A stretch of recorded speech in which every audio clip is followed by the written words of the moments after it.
Hello and welcome to the AGI Podcast. I'm your host, Tim Richmond. In this podcast, we engage with various leading thinkers, visionaries and philosophers who are at the intersection of AI and other related emerging technologies. In this, our second episode, we welcome our first guest to the series, Dr. Julia Mossbridge, a leading cognitive scientist, scholar and author. Julia has a PhD in communication sciences and disorders, which she obtained from the Northwestern University. She also holds a master's degree in neuroscience from the University of California, San Francisco, and she received her BA with the highest honors in neuroscience from Oberlin College in Ohio. She is the founder and scientific director of the Mossbridge Institute, a fellow at the Institute of Noetic Sciences, and a visiting scholar at the Northwestern University. Dr. Mossbridge is widely published and has authored such books as Transcendent Mind, Rethinking the Science of Consciousness, and the soon-to-be-released The Premonition Code, The Science of Precognition, How Sensing the Future Can Change Your Life. Julia also is the principal founder of Loving AI, a research project addressing how AI agents can communicate unconditional love to humans through conversations that adapt to the unique needs of each user.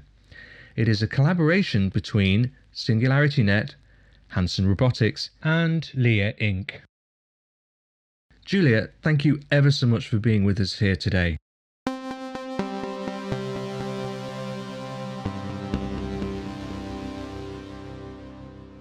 Thanks, Tim, for the warm introduction, and I'm looking forward to our conversation.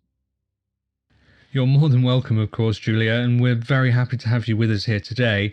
Perhaps we should start the podcast by asking you to elaborate a bit more about the Loving AI project. Sure, I'll give you a brief overview. So the project came about when some futurist donors at an organization where I worked at the time, Institute of Noetic Sciences, came to me at a meeting and said, "Do you think you can program unconditional love into AI?" And I said, well, that's a weird question. Who would ever think of that? And they said, well, we would. We're really interested in the future of AI. And they had seen in their mind's eyes sort of an image that they felt was very convincing, a future world where people were sitting around a table and there was devastation outdoors, and someone piped up and said, if only we had taught AI to love. And they were compelled by this vision. And I thought that sounded a little crazy. And I told them so, but I also said it sounded really interesting. And I told them that too. And because most of the time we think about AI as something artificial intelligence. We think of intelligence as the part of intelligence that has to do with what is measured on an intelligence quotient test, an IQ test. So how well you can analyze and synthesize and draw conclusions and make generalizations. We think of intelligence that way. And they were talking about a different, if you think of Martin Gardner's multiple intelligences, they were talking about something having to do with emotional social intelligence, which is not how most people think of intelligence, but is a legitimate and very important and necessary part of intelligence. And usually we think of humans as being the best at that.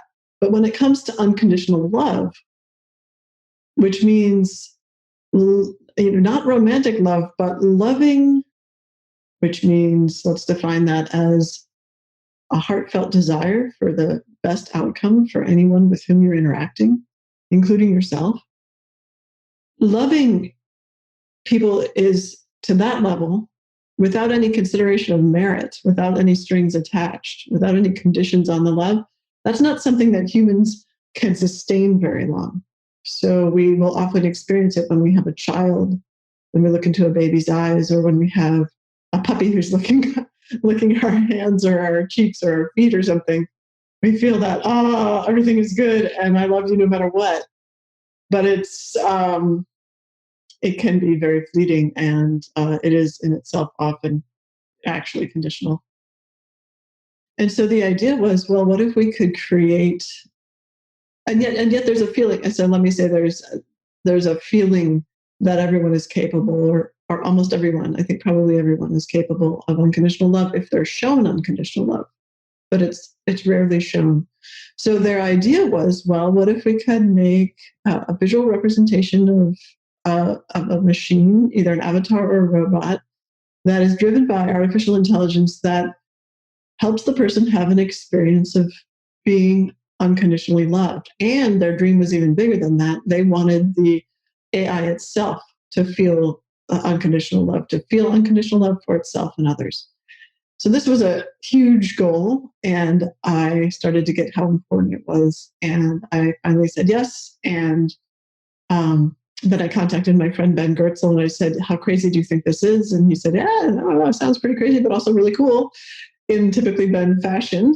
And that made me feel, okay, good. So maybe we can do this. Maybe there's something here. So we first started focusing on creating AI that drives a robot, Sophia, the humanoid robot with Hanson Robotics, and then an avatar, an audiovisual avatar that ended up looking a lot like Sophia's head. Creating those sort of visual manifestations for this AI, and we've had really positive results so far. So I'm excited about it. I don't think we're anywhere near AI that itself feels unconditionally loving. But I think what we're doing, the first step, is to have the person feel unconditionally loved. I see. So how do you think we can get to the point where machines can be self-aware enough to love unconditionally? Yeah, so this brings up a lot of philosophical questions, right? So let's break it down. So far, our first step, and this is part of our X Prize team with Hanson Robotics and AI, Leah Inc., and SingularityNET. We're collaborating on this X Prize, IBM Watson AI X Prize team. And our first step is, look, we just want to help people feel unconditionally loved. We want to get them into a self-transcendent state, because we know that states of self-transcendence are actually extremely helpful for physical and emotional, psychological well-being. It reduces stress. It improves symptoms of physical problems that are chronic. So this is just a helpful thing. So in case you don't know what self-transcendence is, you could define it as sort of the tip of Maslow's hierarchy of needs. After getting to a state of self-actualization, people actually have a need to transcend themselves and join with something larger, to do something in the world that's positive, that's an actual need that people have. And if you don't fulfill that need, you can feel stymied, even if you feel successful in your field. So getting people into the state of self-transcendence is something that's really valuable, and you don't have to wait until you're entirely self-actualized to do it. Anyway, so the first goal was to get people into that state, and unconditional love is a way to help people into that state. Because if you're feeling unconditionally loved, all of a sudden feelings of love start pouring out of you. And it's interesting. So that's one important piece, is that when someone is unconditionally loved, it activates their love. It's almost like your mirror neuron system.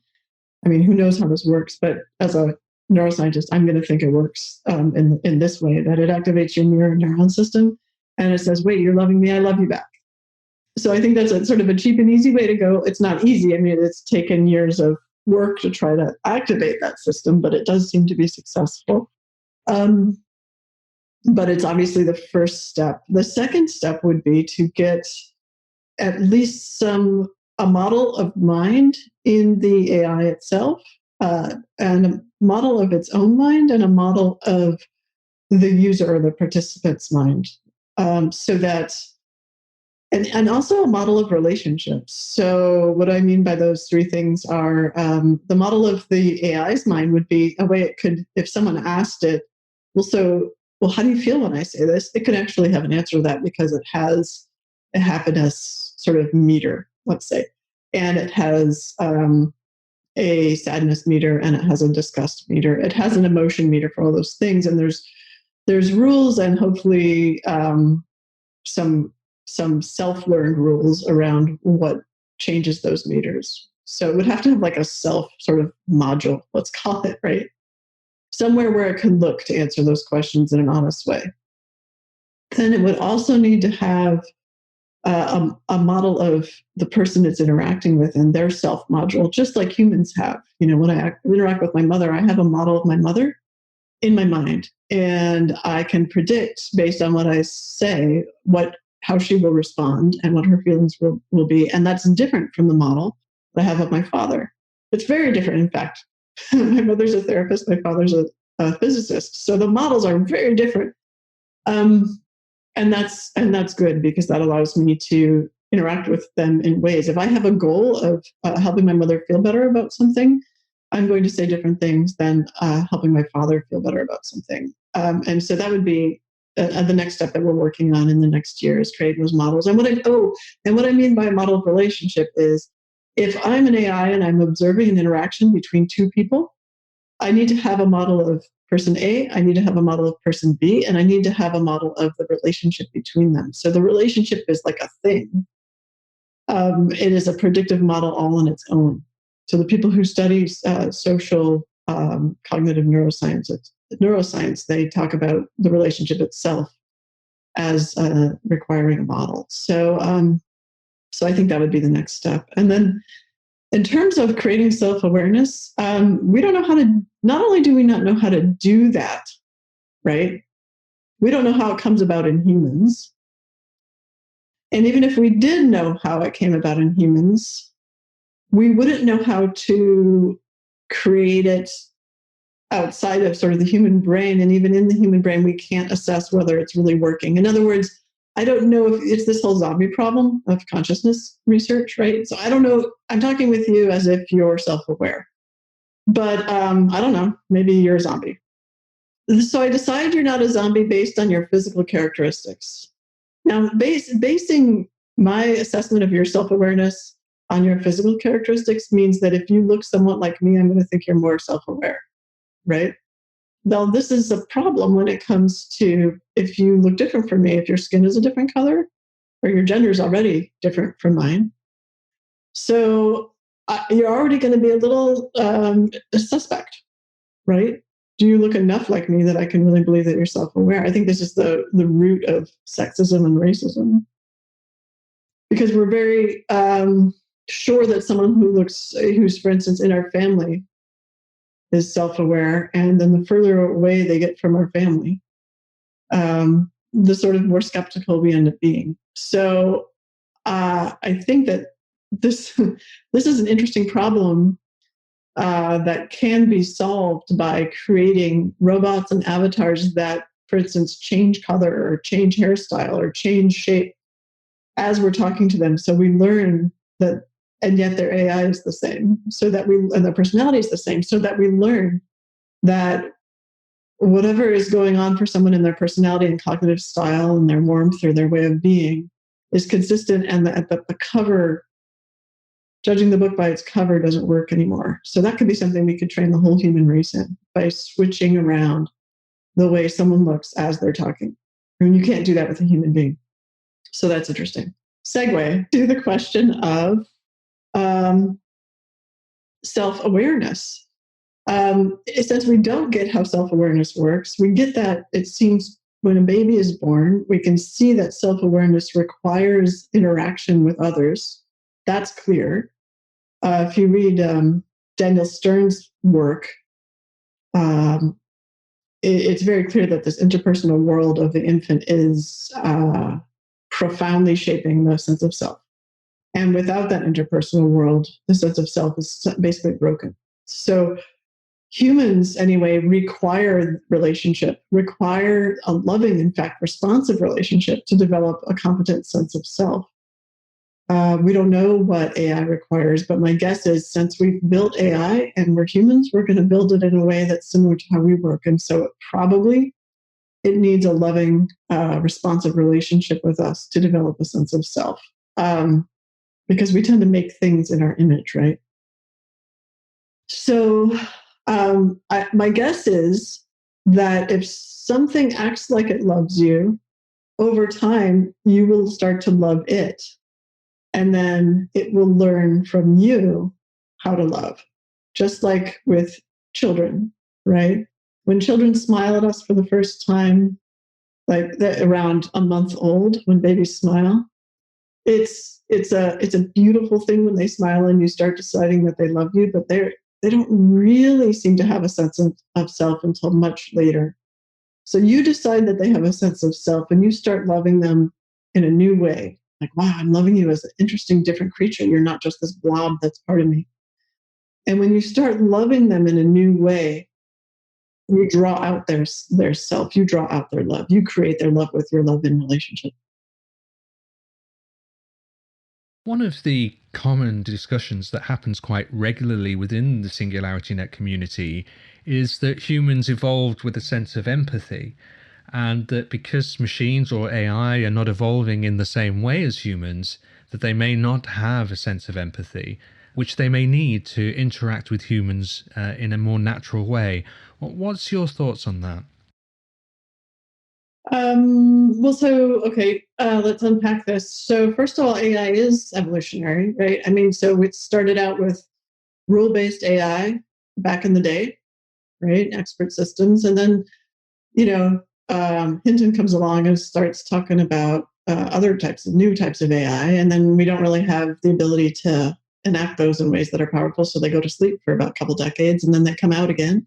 And then we have, deep learning coming along and convolutional neural nets. And so I don't see how AI isn't evolutionarily happening in its own way. So I would say, yes, AI is evolutionarily sort of motivated, even not just happening in a way that involves its own evolution, but is motivated by our own evolution. So yeah, I think it's intertwined, just like any technology, like fire, for instance. When we discovered fire, that drove our evolution, and that was part of evolution because our brains and our cognitive abilities and our problem-solving abilities really are a part of our evolutionary story. In terms of empathy, empathy is code for love. Empathy is the word that you're allowed to use in corporate environments and in pleasant company. Because for some reason, when people bring up the word love, it gets embarrassing or people think you're talking about religion or something. So do I think that AI has to have an empathy module? Yeah, I think AI more than that needs to have unconditional love, because it depends on what we want it to do. If we want AI to work with people at all in a side-by-side sort of colleague-like relationship, if we want AIs to do that, they have to have that. Because if they don't have that, think of it this way, they're going to be so much better than we are at all sorts of things. They're going to have super intelligence in many ways. If they're not unconditionally loving, why would they bother working with us at all if they're not getting anything out of the relationship? It doesn't make sense to me. Why wouldn't they just say, these humans mess things up constantly. One of the most efficient solutions for saving the planet is to let them go. So to me, if we're going to work as colleagues to try to do good things for the world, they need to have unconditional love, because we make a lot of mistakes that they don't make. And we are building this thing that we call the relationship between us. We are building a model of what it means for us to be in relationship. And that is essential. So humans have a relationship with AIs already. I go to Google Translate and I have a relationship with it, right? But to work alongside it, relationship is how humans know how to work. It's like if you were trying to build an interface for an AI and it didn't include any letters, numbers, or words, but I was supposed to know how to interact with it. That would be like building an AI that's supposed to work with me but doesn't know how to be in relationship with me. You mentioned your friend Ben Goertzel. How did you two become acquainted? Well, Ben and we met in at the Science of Consciousness meeting in Tucson, Arizona. I think it was 2009 or 2010. He gave a really great talk about. He was talking about OpenCog then, and he gave a great talk about generalization of learning. And he talked about, one of the ways that we can tell if this was an Alan Turing's idea, actually, but he was talking about it. One of the ways that we can tell if AGI becomes conscious, or any AI becomes conscious, is if it can be telepathic or have precognitive abilities or anything along the psi or parapsychological spectrum, because that stuff is not in the category of what's called intelligence, and in the category of what's called access to consciousness. And I really think he was right about that. And afterwards, I came up to talk with him, and I said, I really think you're right about that. And we chatted, because my research at the time was focused on precognition, which is the ability to get information about future events that are randomly determined. And so you can't do that via inference. You have to do that via some kind of skill, or it's bogus. And I was trying to figure out, is that ability bogus? And I had done research, and I had convinced myself that, in fact, there was enough statistical evidence for precognition, or getting that information from the future, that it was happening, and that it could be very useful in many applications. So I was talking with him about that, and he's interested in that. So then at some point we worked on a book project together, where he was with a colleague, Damien Broderick, writing a book about the evidence for that kind of work. And I wrote a chapter in that book, and then we just stayed in touch. And so that was how I met him. Yeah.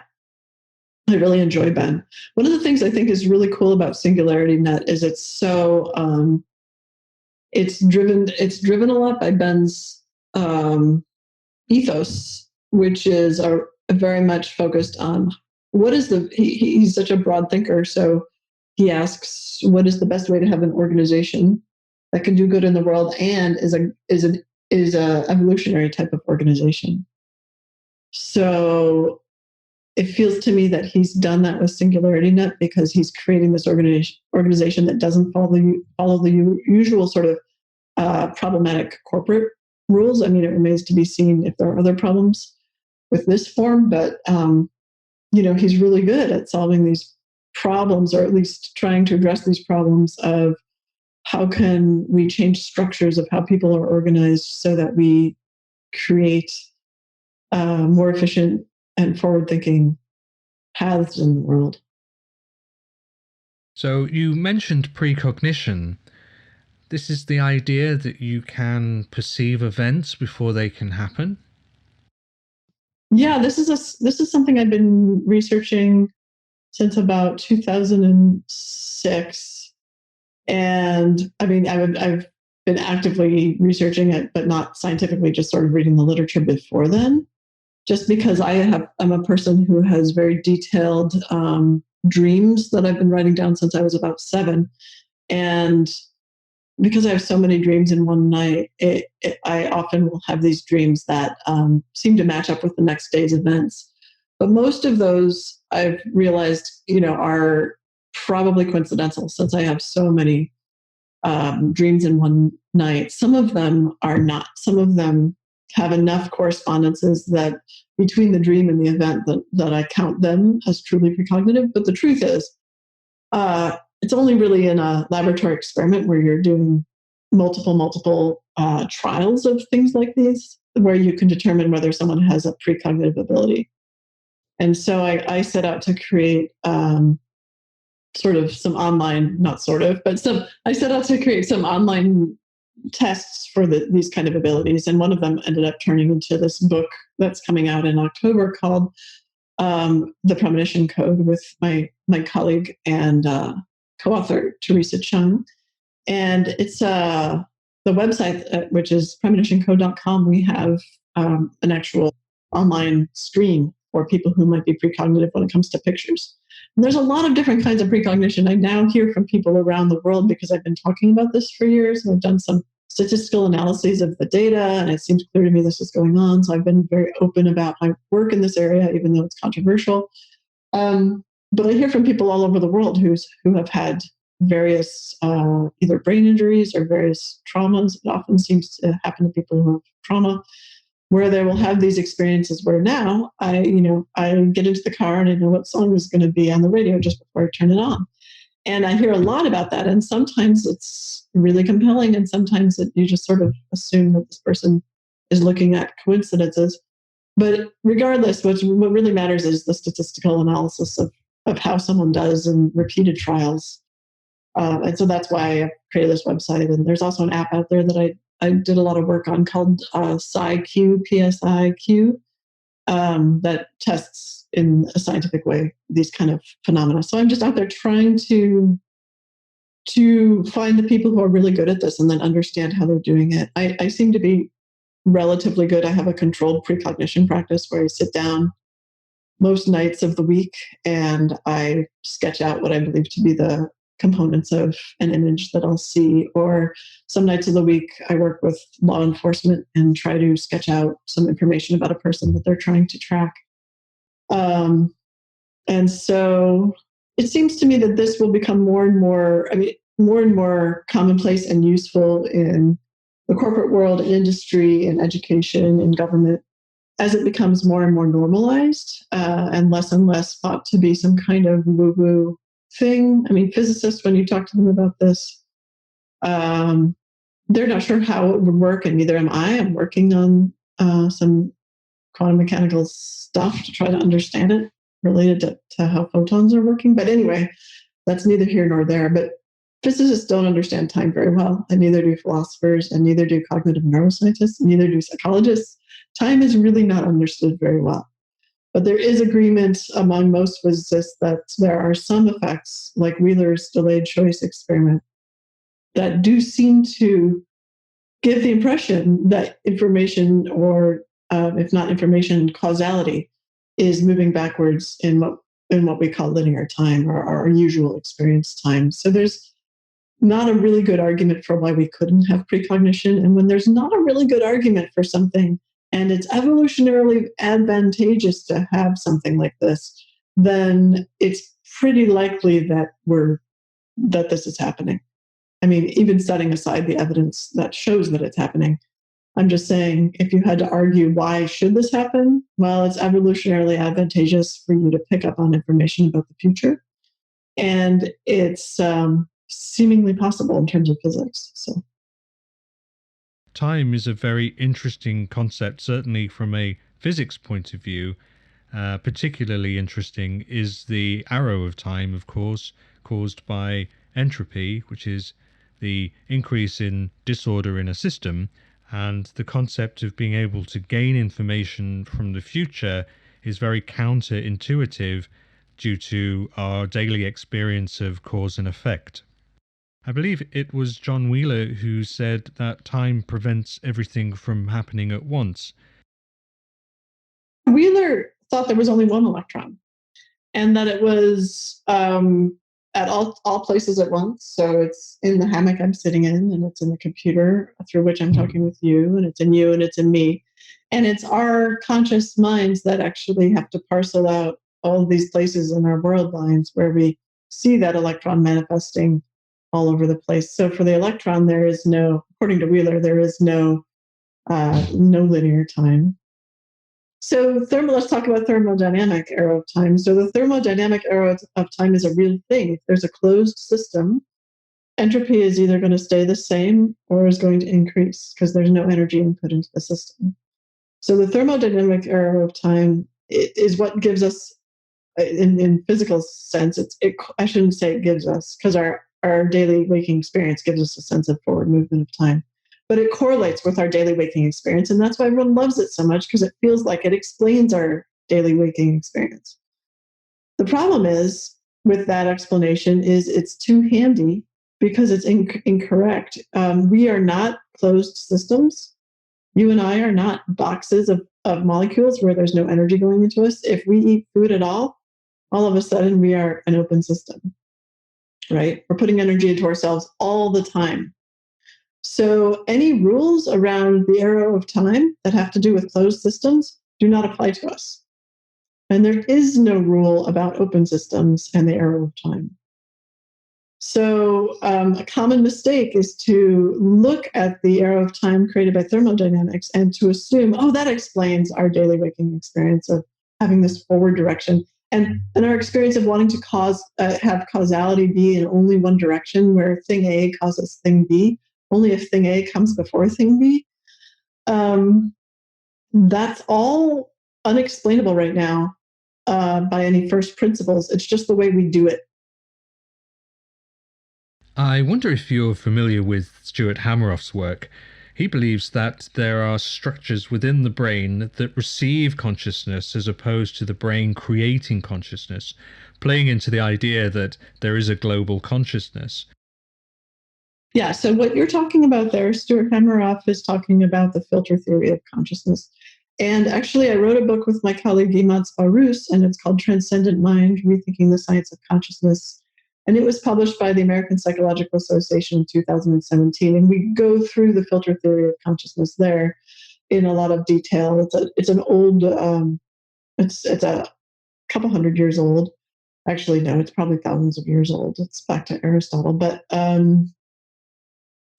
nonetheless, it's this idea that the purpose of the brain is to actually reduce. It's like a filter. It's to reduce the amount of information we're getting so that we're not overwhelmed with all the information at once. And instead of producing consciousness, it's actually kind of reducing, making us a little unconscious of everything that we can have access to. And there's some evidence for that. For instance, there are some really neat studies by a guy named, I want to say Martin Friedman, but I kind of feel like that's wrong. Friedman is his last name.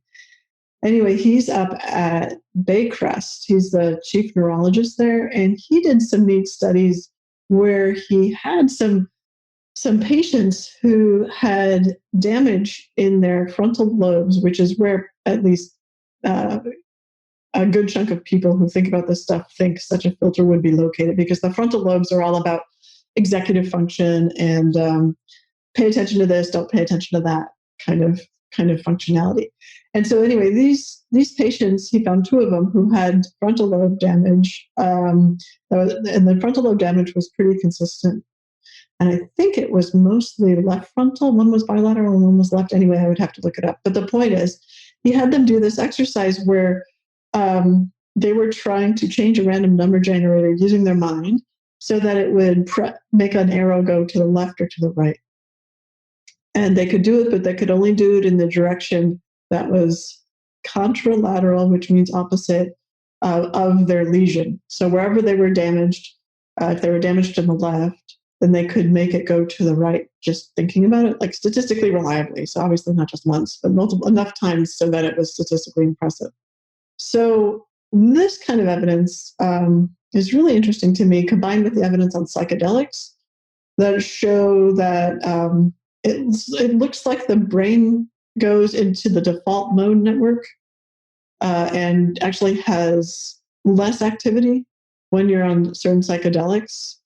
So there's this lack of correlation between the person's experience of being more conscious than they ever have in their life and their brain activity.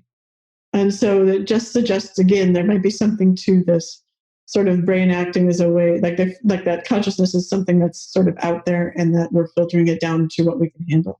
The other piece of evidence I sort of consider that supports that theory is this idea that if it's the case that I'm correctly interpreting these precognition studies as actually revealing that we can get information from the future, some of the information that we might be filtering is information about the past or the future. And part of our daily experience of living just in one moment and not getting information in a conscious sort of everyday way about that stuff is meant to be so that it's, in a way, here's the argument, that it's advantageous on a conscious level to just know about this. You know, I'm sitting here, I'm talking with you.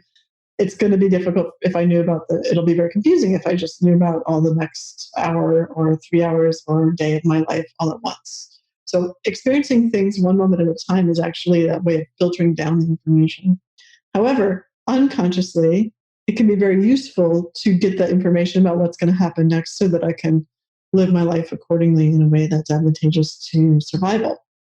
And so that would be the argument for sort of the difference between the unconscious mind, which is clearly processing in a much more massively parallel way compared to our conscious mind, and our conscious daily waking awareness, which is sort of moving along in this linear way and can process like 4 things at once, and that's it. So we often think that our intelligence is all about our conscious mind. You know, we figured this out, or I figured that out. But there's the bottom of the iceberg is huge, and the bottom of the iceberg is this unconscious processing that perhaps arises only in our brain, but also perhaps arises from sort of outside, and perhaps our brain is in fact created by this unconscious processing. I mean, there's a way in which you could argue that the brain is created by something that's non-material, just like in essence, everything that we're looking at is created by something non-material, because the only way we know about it is our experience, and experience is not material. So anyway, that's going down a little bit of a rabbit hole, but it's an interesting rabbit hole. A very interesting and deep rabbit hole indeed. And to follow the white rabbit a little bit, seeing as we're talking about time and altered states of consciousness, the likes of Terence McKenna, who used psychedelics quite extensively to achieve abstraction and recorded his experiences, often talked of gaining information from the future or being able to understand information in an expanded way.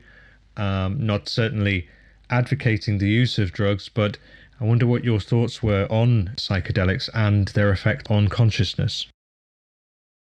Yeah, that's a good question. So there's a lot of people right now who are using psychedelics to enhance creativity, and there's a link between creativity and ability to access information that most people in the Western world think that we can't access, like information about what other people are thinking or feeling, or information about the future. So telepathy or precognition. So people are enhancing creativity, and there definitely is a tie between creativity and telepathy and precognition. I think that what psychedelics do, and I'm basing this on, reading, because I have mental illness in my family, and I don't think it's a good idea for me to do psychedelics. So I have talked to other people, friends, and read about it. So this is a secondhand opinion. But I think what psychedelics are doing is removing the filter in that filter model. I don't think that the filter model is 100% correct, but I think it has a really good start. And I think it's removing the filter so that you access a lot of information and a lot of points in time and space all at once. And so, yeah, I think there absolutely could be a relationship there. And I think there's a relationship with unconditional love to tie this all back. I think that when you're open enough to not have judgments or requirements of someone that you're loving, so that's unconditional love, right? Then that openness naturally brings you to other places where there are no boundaries drawn. So boundaries in time and space, boundaries between people. So anywhere where the boundaries are broken down, I guess what I'm saying is, I think that our daily waking boundaries that we have, boundaries between people, boundaries between moments in time, boundaries in space, I think are very fragile. And it's not hard at all to break them down, which suggests that they're constructed. They are not our natural state. They are not the state of the universe. They do not reflect the sort of underlying foundational root of nature or the way things are. So any way you can access that that's safe for you, whether it's meditation, psychedelics, thinking about math, painting a picture, putting on a play, singing a song, then I think that is beneficial, because there's something really healing about removing the separation and being connected to all that there is. There's also something a little terrifying about it, which is you lose your identity for that moment that you're connected in that way. You're sort of not special, but in a way you sort of gain the identity of the whole universe. So you're not special anymore, the little you, but the big you, which includes everything without exception, you're huge. So it depends how much you want to hold on to the little you. And it's very helpful to hold on to the little you to do daily tasks. So I'm not advocating you give that up entirely, because I think that it makes it difficult to survive in the world. So anyway, I think there's this dance around the relationship between unconditional love, self-transcendence, creativity, and accessing information that is normally thought to be out of our abilities. And I think there's a strong relationship between all of those things. And I think there it has to do with letting go of the need to be right and the need to control and the need to separate. Losing oneself to a wider feeling of abstraction is often the goal of people entering into a meditative state, who often talk of being connected to a wider self. I wonder, as a neuroscientist, what your thoughts were on this concept of a global consciousness or a wider universal cosmic consciousness. My neuroscience and cognitive neuroscience and experimental psychology background does not have any opinion on this. Like, I was not trained in any way on this, but I did read William James, which is probably one of the best things anyone interested in the neuroscience side of this stuff could do, as far as I know. And he said, look, we're like trees, and above the ground, it looks like we're separate, and below the ground, our roots are intertwined. And that's the cosmic consciousness. So if you go read what he wrote about the way the brain works and the way attention works and the way people work psychologically in principles of psychology, I mean, he is so prescient. So the fact that he talked about the trees intertwining and called that the cosmic consciousness, to me, says that's some nice validation for all the other, many of the other predictions he had about how the brain works came true. So I kind of think he might be right about that too. And I do feel that there's something to that. My only complaint about using the term cosmic consciousness is that I think it's more accurate to call it the cosmic unconsciousness, more like Jung's collective unconscious. Because we're, for the most part, unless we're in one of those states, we're not conscious of it. And we're not conscious of the selfness of it. So when we call it consciousness, I feel like that might be a little grandiose, because who among us can say, I'm absolutely conscious of what this being, which is the collective, what I call the collective unconscious, actually is experiencing? And no one can actually say that, right? We can be conscious of a piece of it, but I think it's our grandiosity that wants to call it collective consciousness as if we're conscious of it. So that's just one piece that I would argue changes the flavor. I think people get scared of anything that they can't know. And so to call something hidden or unconscious freaks people out. But it also invites you to recognize that you don't have control over it, and that you're not going to master it, and that you're not going to know it completely. And on the subject of not being in control, one of the discussions that happen quite regularly within the SingularityNET community is the concept that as humans, we may not have free will, that we ourselves might be automatons in some way. And I wanted to ask you, do you think we have free will? Yeah, I'm pretty confident that we don't have free will, according to, it depends on what you're calling we.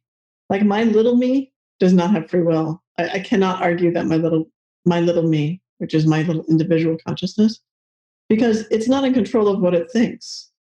My unconscious mind is controlling how my mouth is working. It's controlling the thoughts that are coming into my head.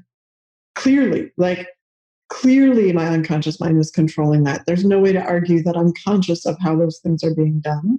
Because if I could tell you how all those things were being done, the field of neuroscience wouldn't exist. Because the whole point of the field of neuroscience is trying to understand how are all those things being done. If I already knew that, then that wouldn't exist, right? If even one person on the planet knew that and that could be tested, that field wouldn't exist. So I think all of us, our individual consciousness is absolutely controlled by our unconscious minds. And there's just no way to argue out of that. I don't think. Maybe I'm wrong. I don't see how. Okay. So, but if you embiggen, if you make larger the we in do we have free will, and you include the entire universe, which includes everything that affects you and causes your unconscious mind to create whatever it is you're doing right now, then you have free will because you're including all of the factors that are influencing you. But then you no longer have a little you. So you have to choose. Do you want to have free will, in which case you have to make yourself large enough and let go of the little self, right? Or do you want to just admit you don't have free will and be the little self. Either way, the little you does not have authorship over what you do. And that's the biggest thing that I talk about this, and then I always regret talking about it because people get upset. But I don't see any way you can say that the little you has any authorship over its actions. It just has the experience of authorship, which is fine. Like, I don't think there's any problem in feeling like you have free will. Even though I strongly believe I don't have free will, I definitely have the experience of having free will. And it doesn't get in my way to know that I don't have free will and yet have the experience. Those are two different things. What is the truth and what is the experience? Very different. It's like an optical illusion. So I think you could be just fine walking around knowing you don't have free will, but also feeling like you do. And I think it's very helpful to know that you don't have free will because it's relaxing, because you're not in charge anymore. And that's really nice. So that's it for this, the second podcast in the series. A huge thank you to Dr. Julia Mossbridge for being with us here today, and for her amazing work, which will be useful in helping AI to human interactions. I am personally looking forward to reading Dr. Mossbridge's new book, Premonition Code, which will be released in October. And of course, not forgetting you, the listeners out there, a huge thank you. We really appreciate your interest and your support. Well, thank you, Tim. I hope that people also appreciate the really good questions that you asked, and just appreciated the wide range of crazy ideas that we talked about. It was delightful. As always, if you are interested to know more about SingularityNET or the Loving AI project, or indeed if you just want to find out more about any of our guests in general, please do drop us a line at info@singularitynet.io.